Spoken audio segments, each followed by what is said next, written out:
নলোয়া বাসেদ খান উচ্চ বিদ্যালয় কর্তৃক আয়োজিত অনলাইন ক্লাস থেকে তোমাদেরকে শুভেচ্ছা।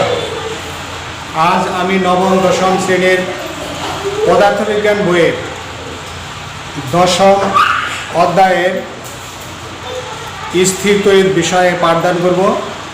তোমরা রেডি হও। তোমরা প্রত্যেকেই জানো পৃথিবীর সকল বস্তুই অণু এবং পরমাণু দ্বারা গঠিত। আর এই মৌলিক পদার্থ রয়েছে 118টি। মৌলিক পদার্থ 118টি। এর মধ্যে 83টি স্থায়িত্ব আছে। এই 83টি মৌলিক পদার্থ দ্বারাই সমস্ত অণু গঠিত। তো এই স্থির তড়িতে প্রথম কোশ্চেনটা যেটা তোমাদের জন্য রয়েছে তা হলো চার্জ বা আধান কি।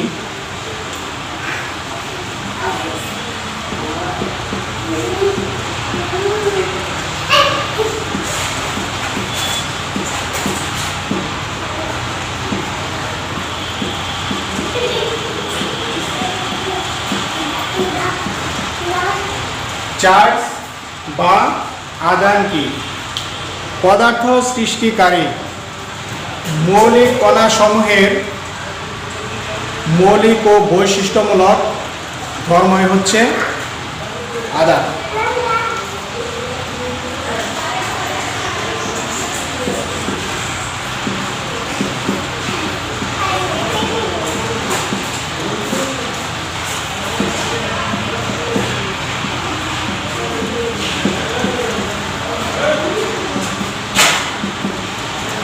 পদার্থ সৃষ্টিকারী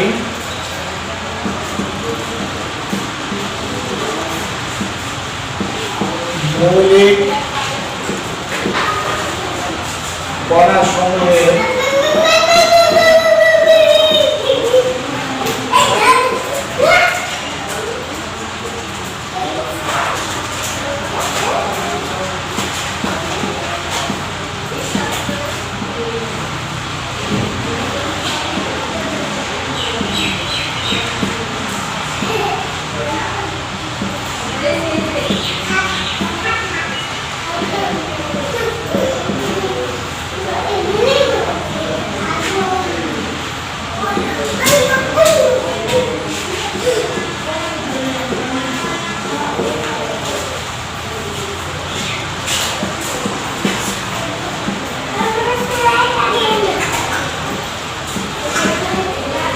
তাহলে প্রথম কোশ্চেনটা যদি আমরা বলি চার্জ বা আধান কি, এর উত্তর হলো পদার্থ সৃষ্টিকারী মৌলিক কণাসমূহের মৌলিক কণাসমূহ হচ্ছে ইলেকট্রন, প্রোটন, নিউট্রন। এখানে ইলেকট্রন ও প্রোটন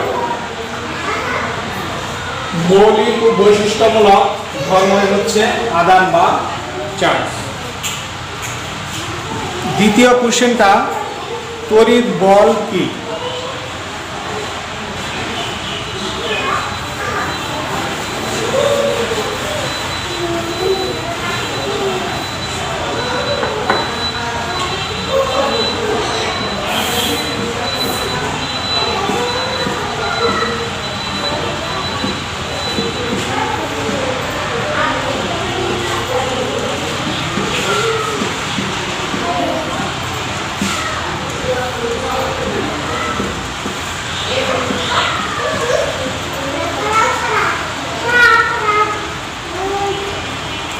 তড়িৎ বল কি?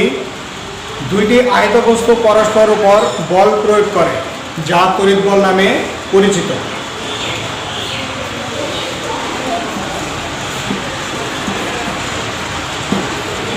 দুইটি আয়তবস্তু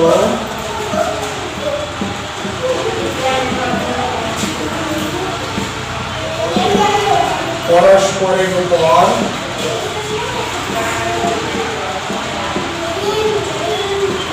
বল প্রয়োগ করে যা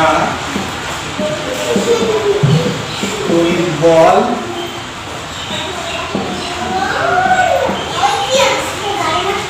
যা তড়িৎ বল নামে পরিচিত।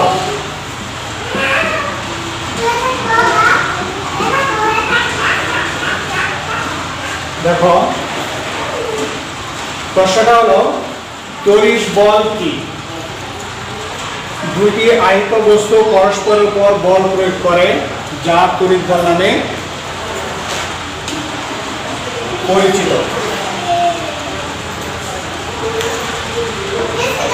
তোমাদের জন্য তৃতীয় প্রশ্ন।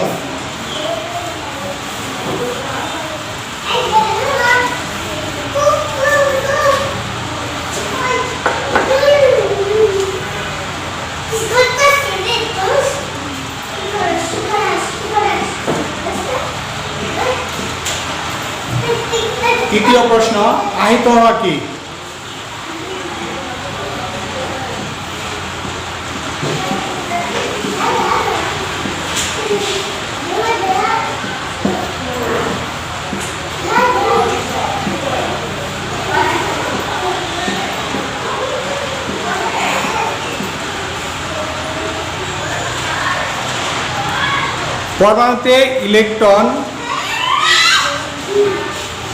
পরমাণুতে ইলেকট্রন সংখ্যা স্বাভাবিকের চেয়ে কম বা বেশি হওয়াকে আহিত হওয়া বলে।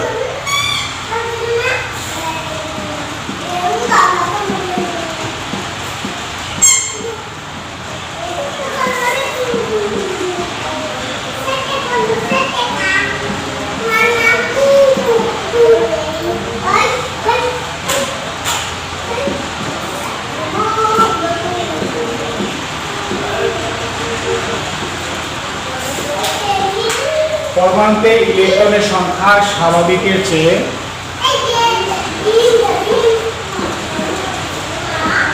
কম বা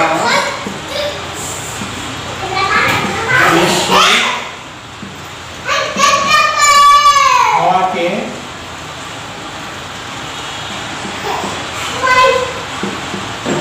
আহিত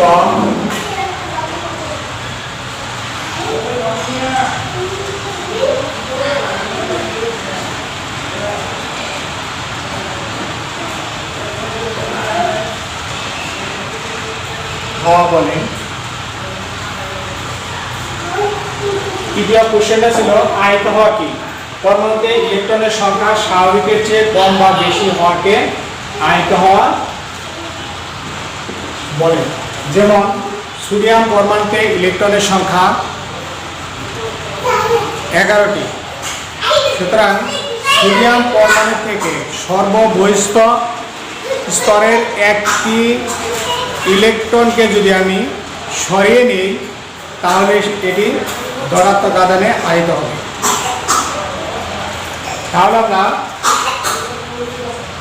আহিত হওয়া বলতে বোঝায় পরমাণুতে ইলেকট্রনের সংখ্যা স্বাভাবিকের চেয়ে কম বা বেশি হওয়াতে আহিত হবে। অনুরূপভাবে যদি ক্লোরিন পরমাণুর সর্ববহিঃস্থ ইলেকট্রন সংখ্যা 7টি, তো এই ক্লোরিন পরমাণুতে আমরা যদি একটি ইলেকট্রন দিই তাহলে তার স্বাভাবিকের চেয়ে একটি ইলেকট্রন সংখ্যা বেশি হল, তাহলে ক্লোরিন ঋণাত্মক আধানে আহিত হবে। সর্বশেষ আমরা আহিত হওয়া কি বলতে বোঝায়? পরমাণুতে ইলেকট্রনের সংখ্যা স্বাভাবিকের চেয়ে কম বা বেশি হওয়াকে আহিত হওয়া বলে।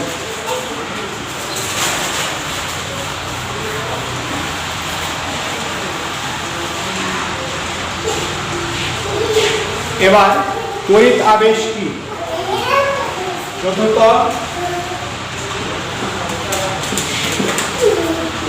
প্রশ্ন,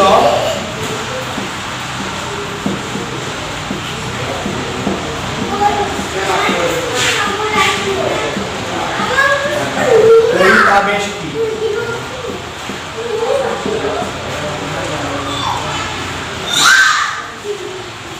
একটি আহিত বস্তু কাছে এনে স্পর্শ না করে শুধুমাত্র এর উপস্থিতিতে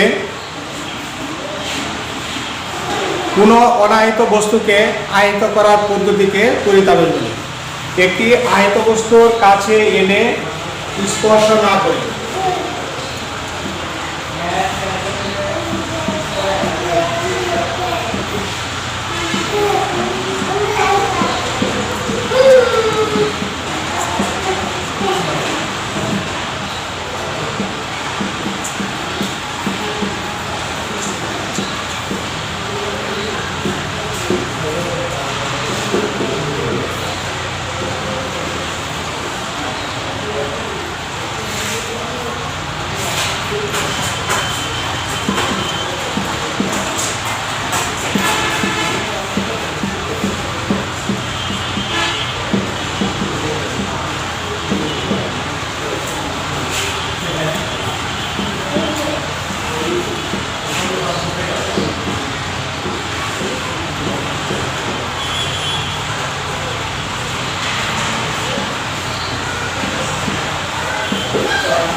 প্রশ্নটা ছিল তড়িৎ আবেশ কি?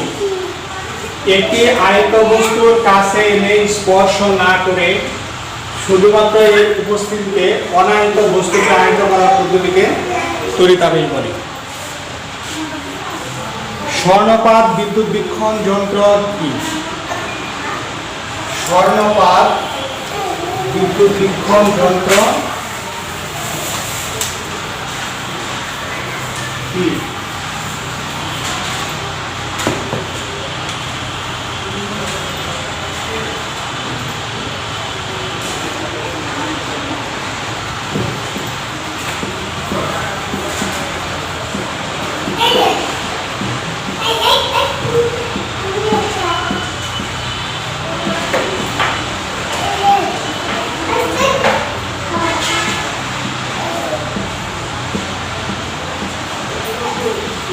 স্বর্ণপাত বিদ্যুৎ বীক্ষণ যন্ত্রটি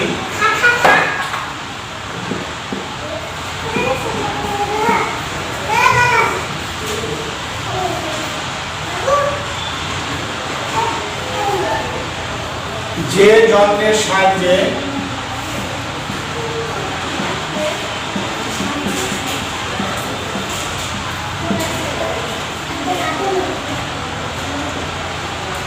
কোন বস্তুতে আদানের অস্তিত্ব, যে যন্ত্রের সাহায্যে কোন বস্তুতে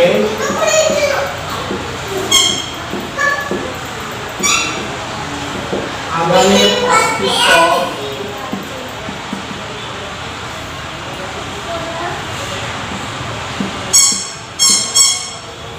ও প্রকৃতি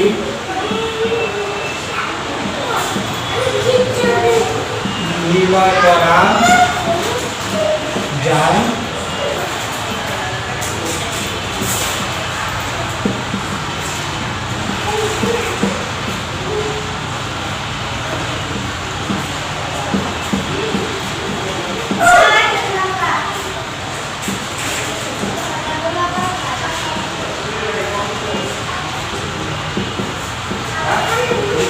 তাহলে স্বর্ণপাত বিদ্যুৎ বীক্ষণ যন্ত্রটি যে যন্ত্রের সাহায্যে কোনো বস্তুতে আদানের অস্তিত্ব ও প্রকৃতি নির্ণয় করা যায় তাকে স্বর্ণপাত বিদ্যুৎ বীক্ষণ যন্ত্র বলে।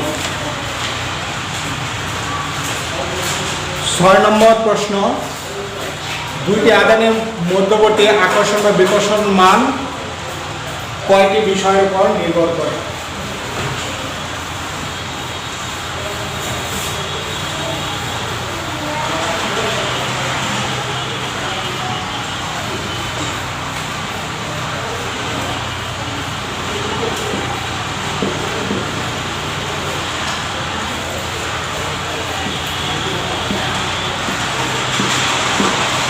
দুটি আদানের মধ্যবর্তী আকর্ষণ বা বিকর্ষণ বলের মান দুটি আধানের মধ্যবর্তী আকর্ষণ বা বিকর্ষণ বলের মান কয়টি বিষয়ের উপর নির্ভর করে। দুইটি আধানের মধ্যবর্তী আকর্ষণ বা বিকর্ষণ বলের মান কয়টি বিষয়ের উপর নির্ভর করে?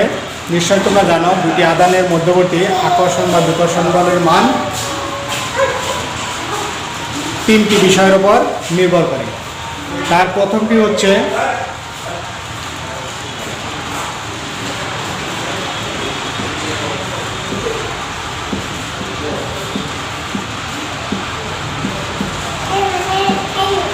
দুইটি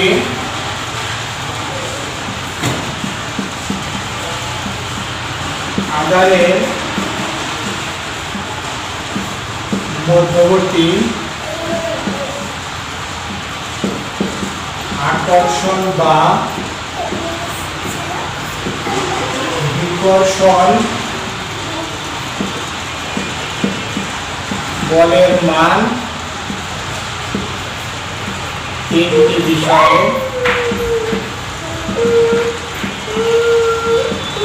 উপর নির্ভর করে। এক নম্বর, আধান দুটির গুণফলের পরিমাণের উপর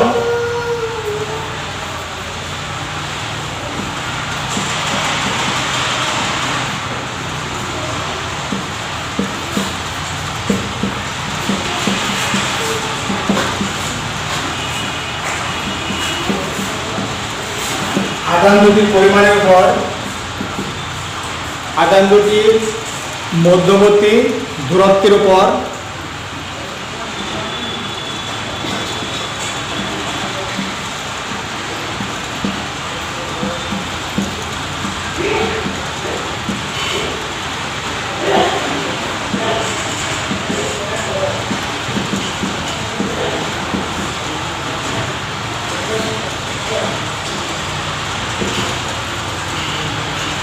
তিন নম্বর হচ্ছে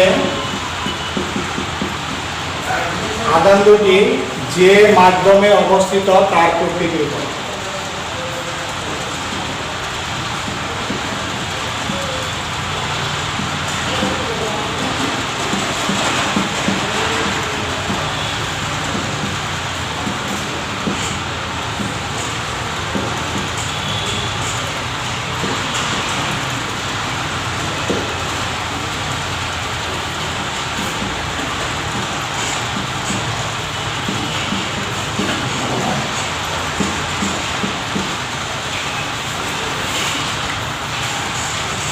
প্রশ্নটা ছিল দুটি আধানের মধ্যবর্তী আকর্ষণ বা বিকর্ষণ বলের মান কয়টি বিষয়ের উপর নির্ভর করে?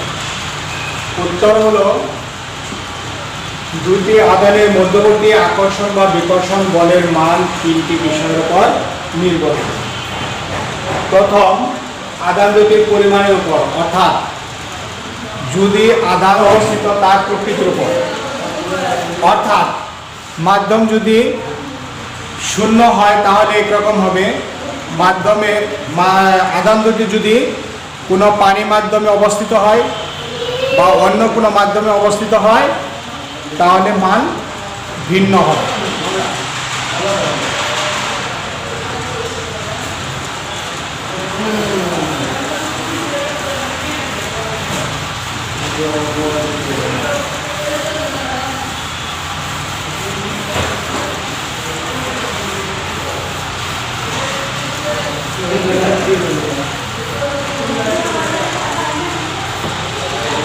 সবশেষ কোশ্চেন যেটা, কুলম্বের সূত্রটি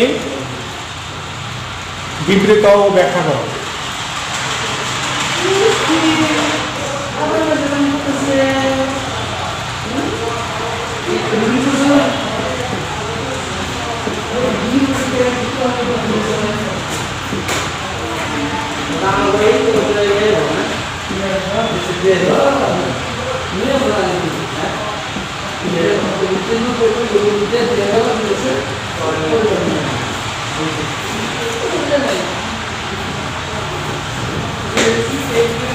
কোলমের সূত্রটা কি?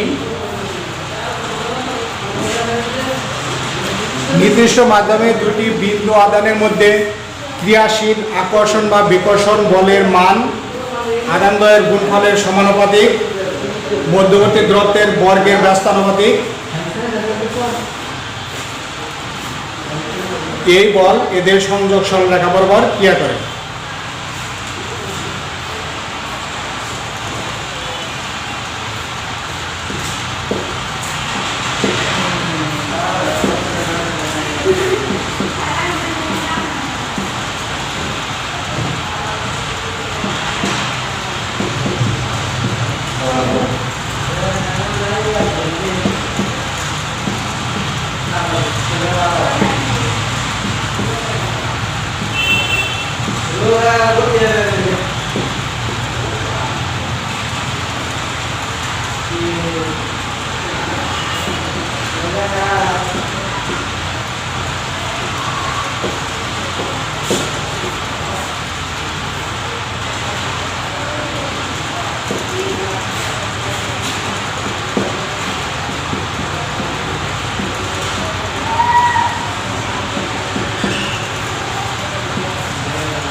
নির্দিষ্ট মাধ্যমে অবস্থিত দুটি বিন্দু আদানের মধ্যে ক্রিয়াশীল আকর্ষণ বা বিকর্ষণ বলের মান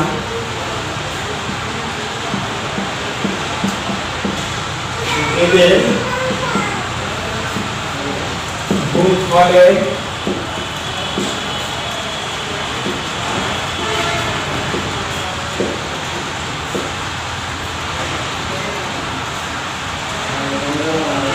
সমানুপাতিক, মধ্যবর্তী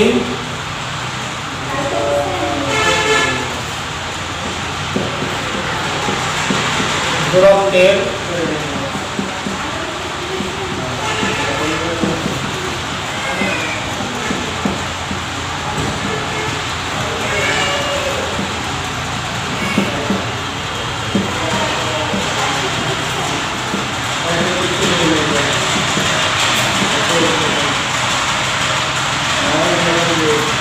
সংযোজক সরলরেখা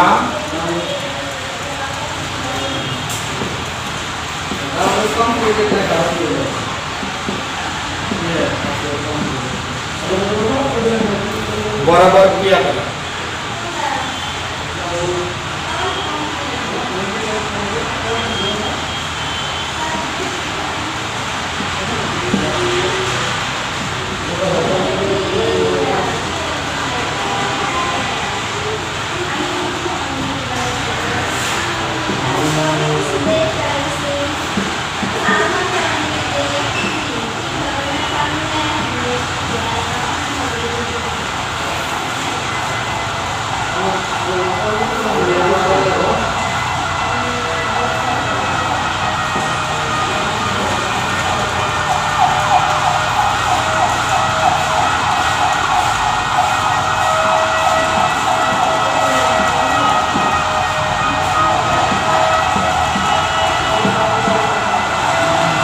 ধরে Q1 ও Q2 দুটি বিন্দু আদান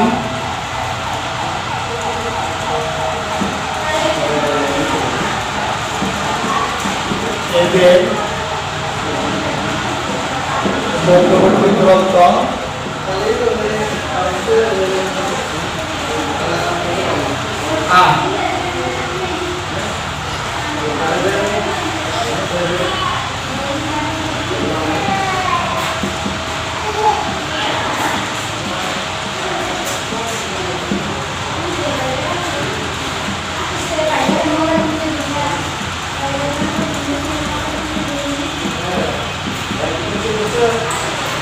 এদের মধ্যে আকর্ষণ বা বিকর্ষণের বলের মান F হলে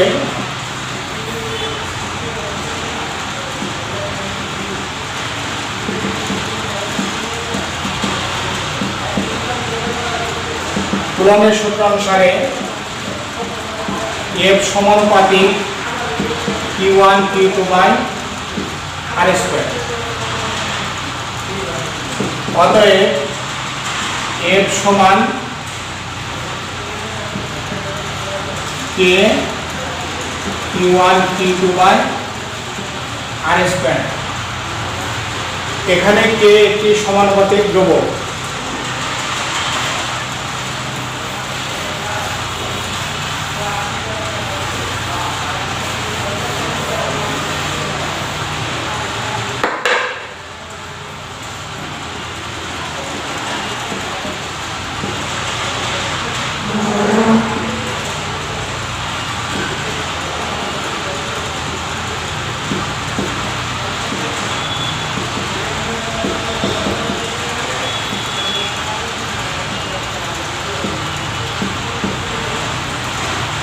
এখানে কে একটি সমানুপাতিক ধ্রুবক যার মান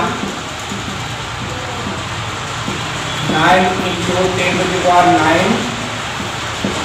10⁹ লিটার স্কয়ার পার কুলম্ব স্কয়ার। একে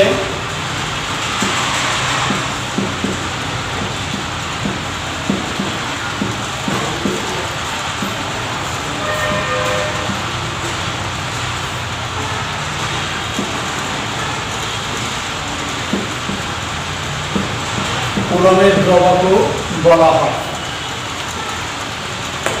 সর্বশেষ যে কোশ্চেনটি, কুলম্বের সূত্রটি বিবৃতি ও ব্যাখ্যা করো, এই প্রশ্নটা সবচেয়ে গুরুত্বপূর্ণ। তো আজকে তোমাদের 7টা প্রশ্ন এবং উত্তর নিয়ে আলোচনা করলাম। নিশ্চয় এগুলো ভালো মতো করবে। নেক্সট ক্লাসে এই অধ্যায়ের গাণিতিক সমস্যা সমাধান করব। সে পর্যন্ত তোমরা ভালো থাকো। খোদা হাফেজ।